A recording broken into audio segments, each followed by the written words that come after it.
slowly through the fog on September 17, 1862. As soldiers tried to wipe away the darkness, cannons began to roar and shoots of flame burst forth from hundreds of rifles, opening a 12-hour tempest that swept across the rolling farms fields in western Maryland.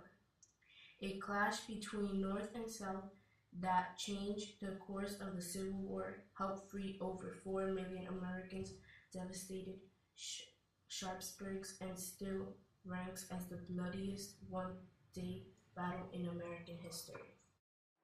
George McClellan was the Union commander. One of the soldiers found Lee's plan.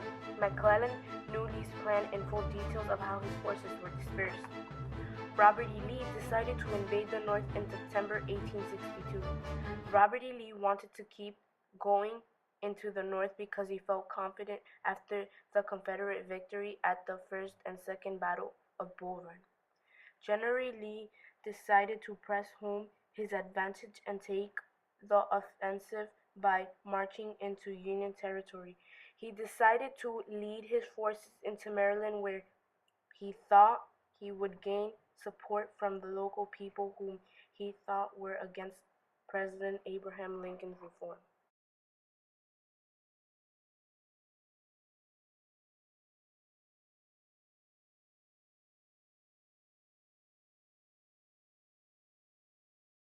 The Dunkirk Church. The Dunkirk Church is one of the most famous landmarks on the Antietam battlefield. Immediately following the battle, the Dunkirk Church was used to shelter and care for wounded. Eventually, services resumed, and this building was used until 1899. After years of neglect, the Dunkirk Church crumbled to the ground in 1921 after a fierce windstorm. In 1962, the Dunkirk Church was rebuilt using some of the original bricks and floorboards. Thousands of men were injured and hundreds died on the field surrounding the Dunkirk Church, including Charlie King, one of the youngest soldiers to die during the entire Civil War. Charlie King enlisted in 1861 at the age of 12 and served as a drummer boy in the 49th Pennsylvania.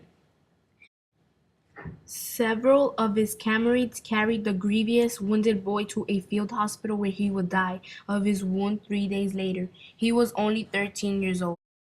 Clara Barton, and in recognition of her heroic actions during the Battle of Antietam, she delivered wagons loaded with bandages and other medical supplies, including lanterns, which enabled the Army's medical personnel to work throughout the night. As bullets whistled overhead and artillery boomed in the distance, Barton prodded the heads of suffering soldiers, prepared food, and brought water to the wounded men.